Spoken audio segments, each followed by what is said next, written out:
Sustainable energy is energy that we will never use up or deplete.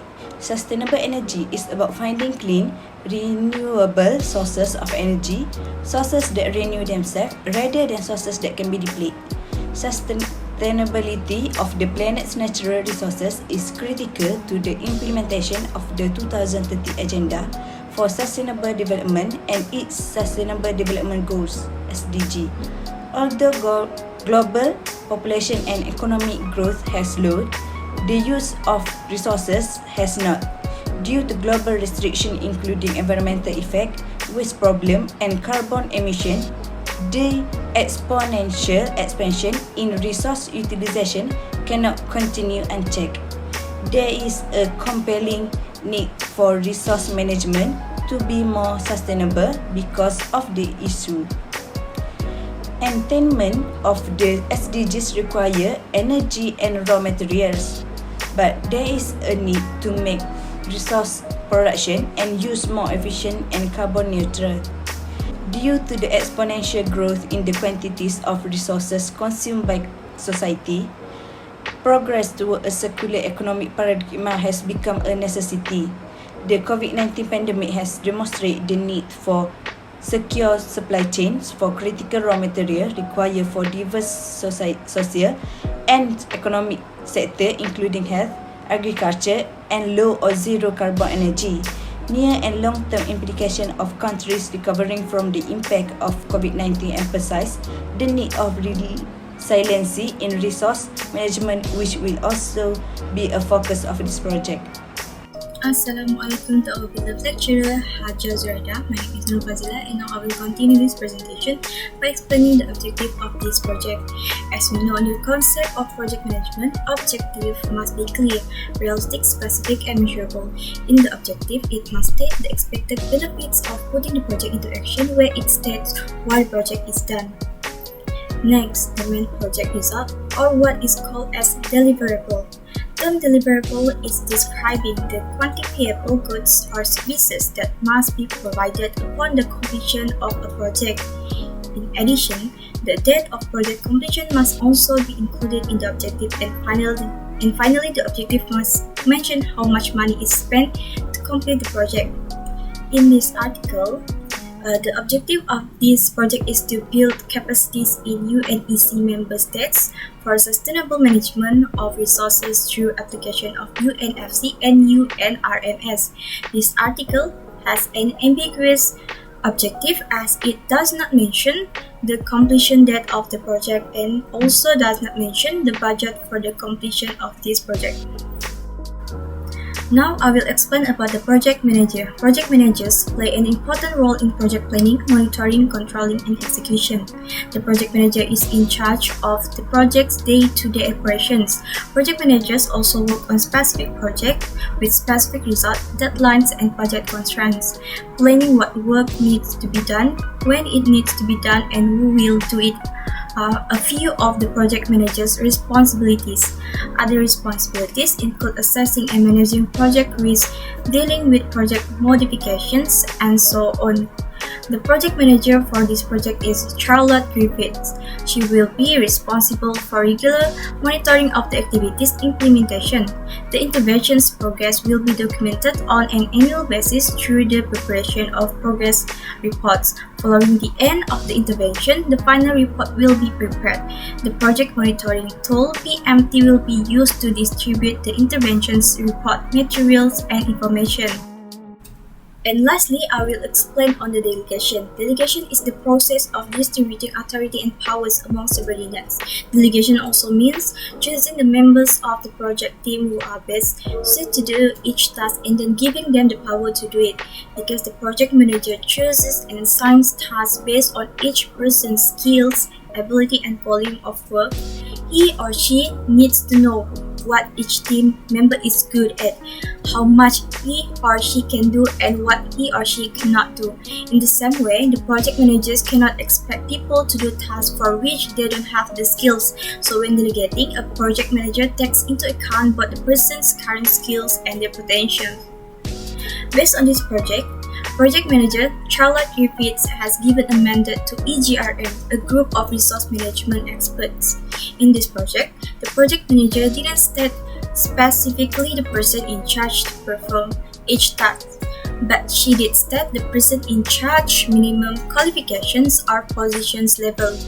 For example, for activity on development and maintenance of UNFC specifications for a unified, comparable, interoperable, and harmonized system for resource assessment, the required level of person in charge is P4 staff for senior technical expertise and coordination, P3 staff for technical expertise and coordination support, as well as international consultants to develop background papers and draft UNFC specifications. Each person in charge has also been given time to complete the task along with the estimated cost.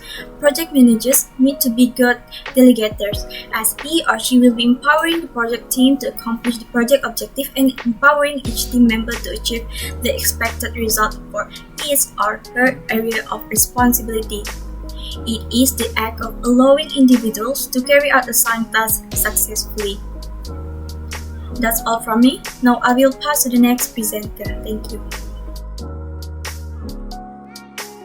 Assalamualaikum to Hajah Zuraida and all my friends. I'm Nabila Nur QISTINA binti RODY, and I will continue to share with you our recommendation and suggestion towards this project.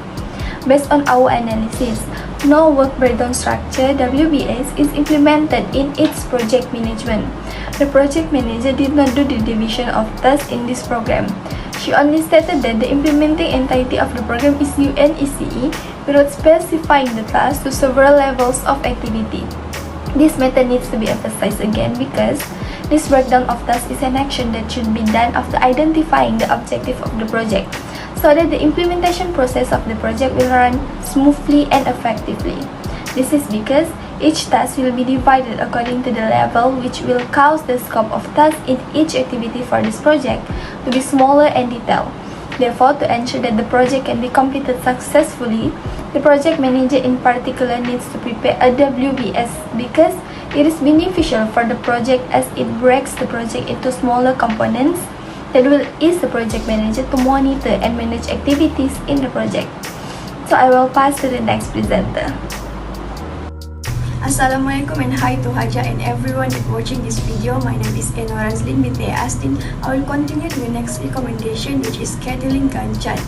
Through this project, we find that it is difficult to get a clear picture related to project implementation if there is no project scheduling, and difficult to control if a problem occurs because we do not know specifically who is in charge of the activities performed. As we know in project management, after the planning process, a scheduling process is required to estimate the time required to complete each activity project. Through our analysis, the manager stated the start date and end date of the project, but she did not clearly state the estimated time period for an activity to be implemented. The estimated time period to complete the project should be determined by making a comparison with the project objectives that have been set. By creating this project schedule, we will be able to take action if the time set exceeds the time limit because we can detect non-compliance with the scheduling.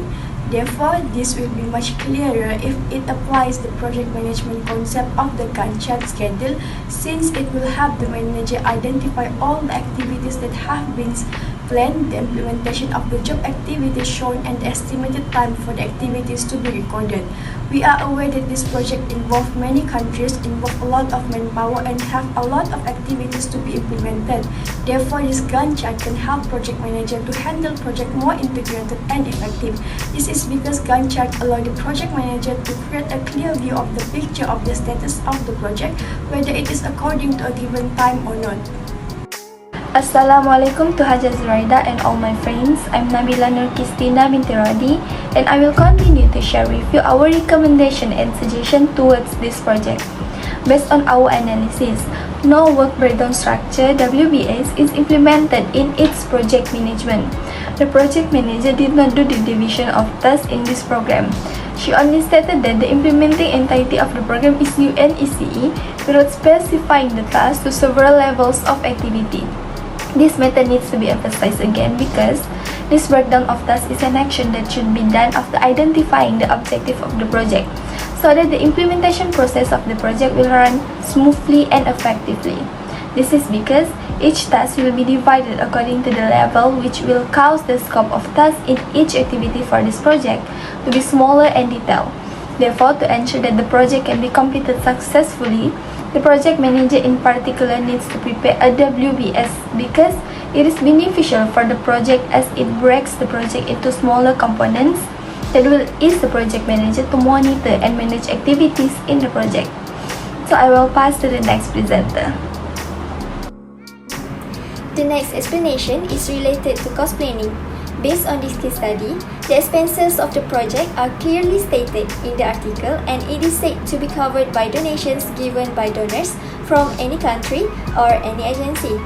Among the cost estimation elements stated in the case study are labor cost, which is the total is €1,224,000, subcontractor and consultant cost, which is the total is €300,000, travel cost of €160,000, and the last one, which is material, equipment, facilities, and reserve cost, total is €48,500. The other costs come from 2% for evaluation, which is €36,650, and 7% for the United Nations Program support cost, which amount to €130,840. So, the total budget as stated in the article is €2 million. Last but not least, the budget statement of the organizations involved will show what is needed in the process of implementing this project. To be concluded, the project report only includes the general report, likely consisting of the objective, the activities, and also the budgetary, but they did not specify the problem segment and solution they produced in this project report. This project is intended to strengthen the capacity in UNECE member state for sustainable management of resources via the implementation of UNFC and UNRMS. This project report is very clear and incomplete since there is no apply the fully project management concept. Therefore, this project report would be better if it fully applied the project management concept, which the content of the project report includes an arrangement like technical section, management section, scheduling using the Gantt chart, and also the work breakdown structure. Since this project is still ongoing, so we cannot decide whether this project is successful or not. Lack of information may cause others to question the credibility of their project success.